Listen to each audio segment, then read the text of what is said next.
السلام عليكم ورحمة الله وبركاته. نحمده ونستعينه ونستغفره ونؤمن به ونتوكل عليه ونعوذ بالله من شرور أنفسنا ومن سيئات أعمالنا.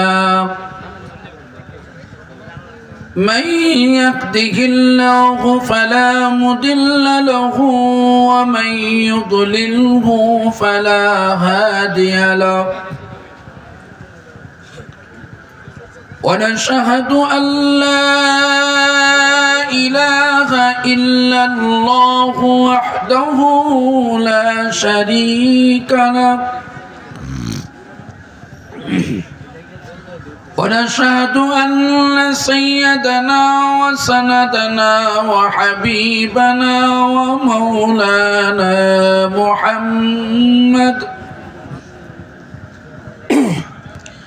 ومولانا محمدا عبده ورسوله الذي أرسله بالحق بشيرا ونذيرا وداعيا إلى الله بإذنه وسراجا منيرا. فقد قال الله تبارك وتعالى في كلامه المجيد والفرقانه الحميد: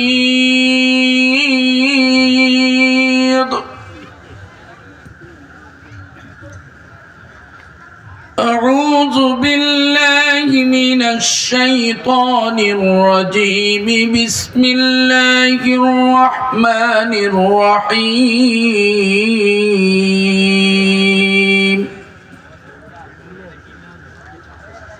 وإذا تليت عليهم آياته زادتهم إيمانا وعلى ربهم يتوكلون. وقال النبي صلى الله عليه وسلم: اقرأوا القرآن فإنه يأتي يوم القيامة شفيعا لأصحابه، أو كما قال النبي عليه الصلاة والسلام.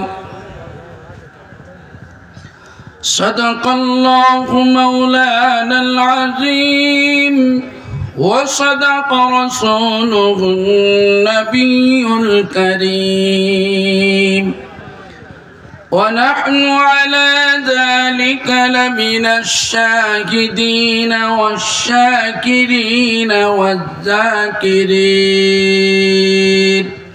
সবাই পড়ি আলহামদুলিল্লাহি রাব্বিল। আওয়াজ দেখে মনে রইল কয়দিন হলো যে খান না আপনারা? এক সপ্তাহ না? ভালোই। এটাও একটা আজগুবি কথা, অবান্তর কথা। খাওয়ার সাথে ইমানের কোনো সম্পৃক্ততা নেই। যে আয়াতে কারিমা তেলাওয়াত করছি, এই পবিত্র কালামে পাকের মাধ্যমে শারীরিক শক্তি বর্ধমান হয় না, এটা ইমানই শক্তি বৃদ্ধি পায়। যাদের ভিতরে ইমান আছে, আমরা যারা ইমানের দাবিদার তারাই পড়ব। বলেন ইনশাআল্লাহ। আবার ইনশাআল্লাহ। এই তো আওয়াজ আছে, এই আওয়াজই পড়ি আলহামদুলিল্লাহি রাব্বিল আলামিন।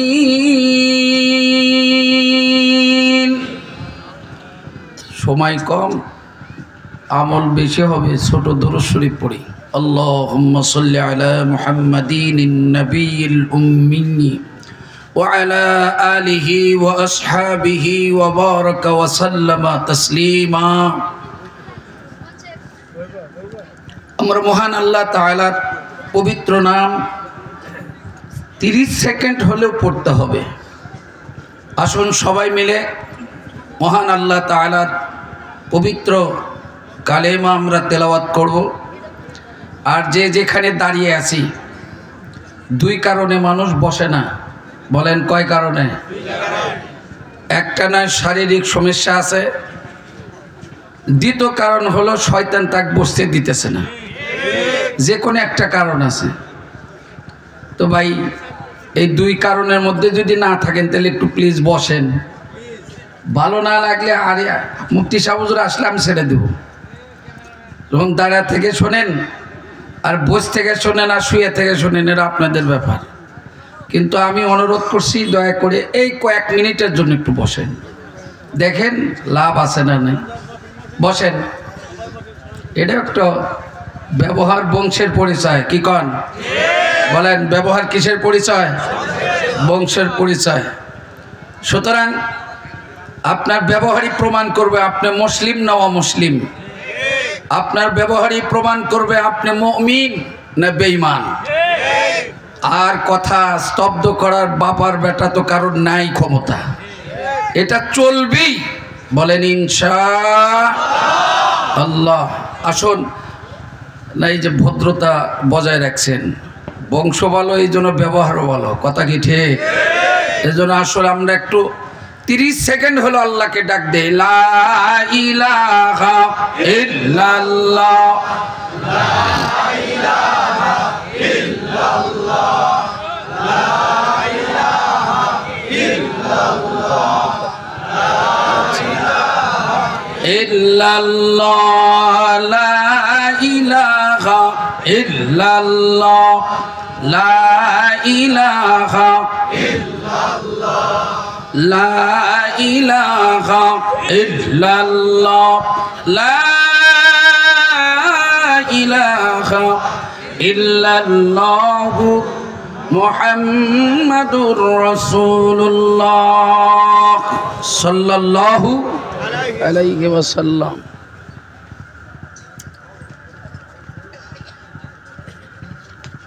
ठीक है ना? कोई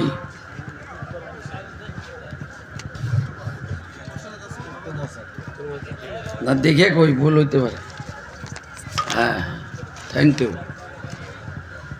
उत्तर मौचाक भान्नारा रोड बाटार गेट থেকে এই জায়গা সংলগ্ন দারুল উলুম ইসলামিয়া হাফিজিয়া মাদ্রাসার সম্মানিত কমিটি কর্তৃক আয়োজিত 14তম বার্ষিক ওয়াজ ও দোয়ার মাহফিলের সুযোগ্য সম্মানিত শ্রদ্ধাভাজন সভাপতি সাহেব, সম্মানিত প্রধান অতিথি, বিশেষ অতিথি মহোদয় বৃন্দগণ, মাহফিলের মধ্যমণি, গোটা দেশের মধ্যমণি, আমাদের প্রিয়জন, প্রিয় মেহমান, অল্প কিছুক্ষণ পরেই আল্লাহ তাআলা তার শুভাগমনকে কবুল করেন। মুফতি মাওলানা আরিফ বিন হাবিব সাহেব দামাত বারাকাতুহুম আলিয়া, আরও আমন্ত্রিত হজরত ওলামাই কেরামগণ, সম্মুখ উপবিষ্ট আছেন আল্লাহওয়ালা বাবার বয়সী মুরব্বিয়ানি কেরামগণ, আমার প্রিয় কলিজার টুকরা যুবক বন্ধুগণ, স্নেহের ছোট্ট ভাইয়েরা, পর্দার অন্তরালে অবস্থানরতা সম্মানিতা মা এবং বোনেরা, সকলকে জানায় আন্তরিক শুভেচ্ছা এবং অভিনন্দন। ভ্রাতৃত্ব সৃষ্টি করার প্রত্যাশা নিয়ে হুজুর সাল্লাল্লাহু আলাইহি ওয়াসাল্লামের সুন্নাতকে জমিনে বাস্তবায়ন করার লক্ষ্যে আমি আপনাদেরকে আবারও জানাই আন্তরিক সালাম। আসসালামু আলাইকুম ওয়া রাহমাতুল্লাহ। আল্লাহ পাকের মেহেরবানিতে সকলে কেমন আছেন? ভালো রাখার মালিক কে? সুস্থ রাখার মালিক কে? খাওয়ানোর মালিক, বাঁচানোর মালিক, এই জায়গায় আসার সুযোগ করে দিলেন তিনি কে? আবার মাঝে মধ্যে উঠায় নিবে কে? আমরা সেই আল্লাহর শুকরিয়া আদায় করি যিনি আমাদেরকে ওই শয়তানের ষড়যন্ত্র থেকে মুক্ত করে দুনিয়াবি সমস্ত কাজ ও কর্ম থেকে ফারেক করে অল্প সময়ের জন্য এই দিনই মজলিসে জান্নাতি বাগানে দিনই কিছু কথা বলা ও শোনার তৌফিক এনায়েত করলেন। শুকরিয়াতান সকলেই প্রাণ ভরে উন্মুক্ত কণ্ঠে তেলাওয়াত করে নেই আলহামদুলিল্লাহ, সুবহানাল্লাহ, আলহামদুলিল্লাহ, ওয়ালা ইলাহা ইল্লাল্লাহু আল্লাহু আকবার, লা হাওলা ওয়ালা কুওয়াতা ইল্লা বিল্লাহিল আলিয়্যুল আযীম, সুবহানাল্লাহি ওয়া বিহামদিহি, সুবহানাল্লাহিল আযীম। দরুদ ও সালাম বর্ষিত হোক বিশ্ব মানবতার মুক্তির কাণ্ডারি, সর্বকালের সর্বযুগের সর্বশ্রেষ্ঠ মহানবী সৈয়দুল মুরসালিন, খাতামুন নবিয়্যিন, আশরাফুল আম্বিয়া, রহমাতাল লিল আলামিন। তেনার প্রতি আমাদের আন্তরিকতার সালাম বর্ষিত হোক। আমরা সকলেই পড়ে নেই আল্লাহুম্মা আমিন। সম্মানিত সুধী, সময় অল্প, কথাও হবে আমার অল্প। এই অল্প আলোচনার মধ্য দিয়ে যেন আল্লাহ আমাদেরকে ফায়দা দেন অনেক বড়। আমিনও কি কয়দা লাগবো? আর একটু জোরে। ফায়দা অনেক পাইছি আলহামদুলিল্লাহ। মাদ্রাসা এর দ্বীনি মারকাজ, এই মাদ্রাসা কি তৈরি হয়, এখানে কি আবিষ্কার হয়, এই জায়গায় কারা যাতায়াত করেন, এর সাথে সম্পৃক্ত কারা, সম্পর্ক কাদের, এই সংক্রান্ত দুই চারটি কথা আপনাদের সামনে তুলে ধরতে চাই। মহান আল্লাহ তাআলা যদি তৌফিক এনায়েত করেন, আপনারা একটু দোয়া করেন, আমিও দোয়া করি, আল্লাহ মাহফিলকে ভর কামিয়াব নসিব করেন। প্রিয় বন্ধুগণ, আমি কোরআনুল হাকিম থেকে যে আয়াতে কারিমা তেলাওয়াত করছি, হাজারাত উলামায়ে কেরাম ইতিমধ্যে তেনা জ্ঞাতার্থ হয়েছেন। আমি আমার দিক থেকে বলতে চাই, এই মাদ্রাসা হলো ঈমান তৈরি করার কারখানা। ঠিক যারা কয় নাই হেগুর বিশ্বাস হয় নাই। এই মাদ্রাসা ঈমান তৈরি করার কারখানা, ঈমান তৈরি করার ইন্ডাস্ট্রি। এখানে ঈমান তৈরি হয়, ঈমান তৈরি করার চর্চা হয়। তো ঈমানদারের অভাব আজকে দুনিয়াত কম না বেশি? হ্যাঁ, কেউ কইলেন বেশি, কেউ কইলেন কম, আর কিছু মানুষ নীরব থেকে কয় মৌলবী তুমি কি কও। আজকে না, আমি বলি বেশিও আছে কমও আছে। চাপার বেলায় খুব, চাপার দিক থেকে খুব মেজাজি, কিন্তু ভিতরে বাস্তবতা একেবারে জিরো। নামাজ নাই, কালাম নাই, ইবাদত নাই, বন্দিগি নাই, আল্লাহ আল্লাহ রসুলের কোনো হুকুম নাই, কিন্তু ইমানদারের এক নাম্বার সোরা। হ্যাঁ হ্যাঁ, মনও ঠিক আছে, দেলও ঠিক আছে, ওর মনও নাই ঠিক, দেলও নাই, আছে কিনা আজকে তার পরীক্ষা হবে। প্রিয় বন্ধুগণ, এই দুনিয়াতে মানুষের ইমানদারের অভাব, মন মানসিকতারও কিছু মানুষের অভাব। প্রিয় ভাইরা, ভালো মানুষের অভাব এই দুনিয়াতে। তার বাস্তবতা হলো, এদিক তাকান, যিনি আসবেন মঞ্চে বসেন, আমার নির্ধারিত সময় শেষ হলে আমি ছেড়ে দেব। কথা কি ঠিক আছে? কারণ হলো আমাকে সময় বেঁধে দেওয়া হয়েছে, এই টাইমে আমাকে শেষ করতে হবে। প্রিয় বন্ধুগণ, ইমানদার তিন পদ্ধতি, তিন কিসিমের ইমানদার হয়। জোরে কোন কয় কিসিমের? তিন কিসিমের। ধনী তিন কিসিমের, আর ফকিরও 3 কিসিমের। তাহলে 3 3 কত হইল? আজকে 9-এর পুরো আলোচনা, বলেন ইনশাআল্লাহ। ধনী হলো 3 কিসিমের। একটি হলো মনের ধনী, আর একটা হলো অর্থ সম্পদের ধনী, আর একটি হচ্ছে আমলিয়াতের ধনী। আমি আপনাদের কাছে সৌজন্য জিজ্ঞাসা করতে চাই, এই 3 ধনীর মধ্যে সবচাইতে আল্লাহর কাছে দামি কারা? আমার কথা কে শোনে? আমার কথা, আমি তো প্রতিনিয়ত আল্লাহ আমাকে কথা বলার সুযোগ দেয়, মানুষের মুভ মাইন্ড বুঝি কে কোন দিক তাকা আছে। ওই আপনারা যা অনেক দিক তাকাইছেন, আপনারাই কইতেছেন ঠিক, এটা আমার বলা লাগে নাই। একটু দৃষ্টি আকর্ষণ করে বলতে চাই, আবারও কথাটা রিপ্লাই করি। ধনী কয় কিসিমের? একটা অর্থনৈতিক ধনী, 2 নাম্বার হলো মনের ধনী, 3 নাম্বার হলো আমলিয়াতের ধনী। এই 3 ধনীর মধ্যে আল্লাহর কাছে দামি কারা? ধন্যবাদ। ফকিরও 3 কিসিমের। একটা হলো বংশগত ফকির, আর একটা হলো জাতিগত ফকির, আর এক প্রকার আছে আল্লাহর ফকির। এখন কোন এই 3 ফকির জাতের মধ্যে আল্লাহর কাছে দামি কারা? আল্লাহর ফকির। দুনিয়ার বংশগত ফকির নাম রাখছে আব্দুর রহমান ফকির, আব্দুল জব্বার ফকির, ডন মাই প্লেস। এ নামে কেউ থাকলে আমাকে আপনি মাইন্ড করবেন না, আপনি তো বংশগত ফকির। আর একটা আছে, ওর কাজই হলো ভিক্ষা করা।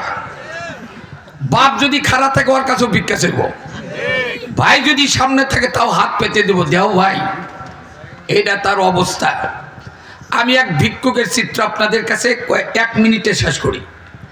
অভ্যাসগত ফকির যারা, ওরা যদি কোটি কোটি সহস্র কোটি টাকার মালিক হয়, তাও আর নিশা যাব না ভিক্ষা করা। গাড়ির ভিতর, গাড়ির টপিস দিছে, জানালার মধ্যে দিয়ে ভিক্ষুক এসে হাত দিয়ে যাত্রীর কাছে, হ্যালো ভাই টাকা দাও। যার কাছে ভিক্ষা চাইছে ও আর এক ফকির। ফকিরের মুখ দেখে মুখ ঘুরাইছে। ভিক্ষুকও কম জিদি না, গাড়ির দরজা দেয় ওইটা এসে কয় টেহা দাও। ও আবার দেখছে এটা আচ্ছা ফকির রে, বাসপার যায় আবার বাম দিক তাকাইছে জানালার দিক। ফকির কয় যত দিক তাকাও টাকা নিয়ে এই সার। সর্বশেষ জানালার দিয়ে হাত দিয়ে ওই যাত্রীর জামার টান দিয়ে ধরে কয় টাকা দাও। পাশের সিট ওর বন্ধু বসা, কেরে ভিক্ষুক জামা ধরে টানে, টাকা পায় নাকি? কয় না পায় না, চায়।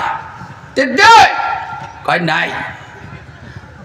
বন্ধুর ইজ্জত রক্ষা করতে যাইয়া পকেট থেকে টাকা বের করে দিয়া কয় দিয়ে দে। ভিক্ষুকের হাতে টাকা দিয়া কয় তোর মতো বেহায়া ফকির জীবনেও দেখি নেই। ভিক্ষুক টাকা দিয়া কয় তোমার মতো দাতা বকিল কৃপণ কেউ আমি আমার জীবনে পাই নাই। কেন? কয় হাত দিয়া চা পাইলাম না, জামা ধরে টেনে নেওয়া লাগে। এরকম কৃপণ তো আমার জিন্দেগিতেও পাই নাই। এই গেল দুনিয়ার ফকিরের অভ্যাসগত স্বভাব। আল্লাহর কিছু ভিক্ষুক আছে, ফকির আছে, এরা পৃথিবীর কোন গায়রুল্লাহর কাছে চায় না। যখন যা প্রয়োজন হয় সব রব্বুল ইজ্জাতের কাছে চেয়ে নেয়। দিতে বিলম্ব হলে বলে আল্লাহ তোমার কুদরতি পা ধরে কই, তোমার কুদরতি হাত ধরে কই, কুদরতি জামা ধরে কই, চাদর ধরে কই। আল্লাহ কা আমার ভিক্ষুক যারা হয় আমার কাছে চাইলে আমার ভালো লাগে। একটু সুবহানাল্লাহ বলা যাবে? আর একটু জোরে। আল্লাহ বানাইছে আমগো ফকির করে, এটা আমার কথা নয়। রব্বুল আলামিন বলেন আল্লাহু গনিয়্যু ওয়া আনতুমুল ফুকারা। রব্বুল আলামিন তিনি বলেন আমি হলাম ধনী আর দুনিয়া সব হলো ফকির। আল্লাহ যদি ফকির কয় আমি দুনিয়া হেলাব আছে। আল্লাহ বলছেন শুধু ফকির না, ফকিরের বাচ্চাও। তাহলে আমরা যে যেখানে আছি সবাই কি ধনী না ফকির? আল্লাহর দৃষ্টিতে আমরা সবাই দরিদ্র। সুতরাং আল্লাহর এই দরিদ্র ব্যক্তি কারা? এই মানুষগুলো কারা মুক্তাছার ভাবে আপনাদের সামনে তুলে ধরতে চাই। অনেক ঘটনা সামনে আছে। আমি আপনাদের কাছে বিনয়ের সাথে বলতে চাই, আমাদের যা কিছু দরকার বলুন তো চাইবো কার কাছে? হয় নাই? আর একবার বলেন কার কাছে? আল্লাহর কাছে। আমরা যার নাম বললাম তার দরজা তো বন্ধ থাকে নাকি? হ্যাঁ। আর আমাদের দুনিয়ার যত প্রেসিডেন্ট থেকে শুরু করে আপনার ওয়ার্ড পর্যায়ে, গ্রাম পর্যায়ে যে একজন ধনাঢ্য ব্যক্তি, দুনিয়ার নিয়ম হলো রাত গভীর হলে সব দরজা বন্ধ হয়। আর আল্লাহ নিজাম হচ্ছে রাত যত গভীর হয় আল্লাহ পাক বান্দার জরুরত পুরা করার জন্য তার রহমতের দরজাগুলো খুলে দেন। সুবহানাল্লাহ। রব্বুল আলামিন বলেন, উদউনি আস্তাজিব লাকুম। এ দুনিয়ার বান্দা বান্দি, যখন আমাকে ডাক দাও তখন আমি তোমাদের ডাকে সাড়া দেই। এটা হলো আল্লাহ তাআলার স্বভাব, এটাই তার গুণ, এটাই হলো তার স্বভাব, এটাই তার গুণাবলী, এটাই তার জন্য বান্দা বান্দির জন্য নিজাম করে রাখছেন। এই জন্য প্রত্যেকটি মুহূর্তে প্রতিটি সময় আমাদের যা কিছু প্রয়োজন, আমাদের যা কিছু দরকার, একটু জবান খুলে বলুন তো আমরা চাইবো কার কাছে?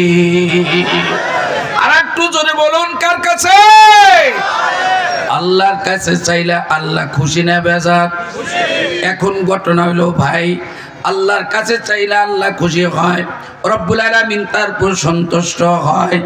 এই চাওয়ার জন্য আর বলার জন্য যিনি এই নিয়ম পদ্ধতি বাতায় দিয়েছেন, আর একবার ওই মালিকের নাম মুখ খুলে বলুন তিনি কে?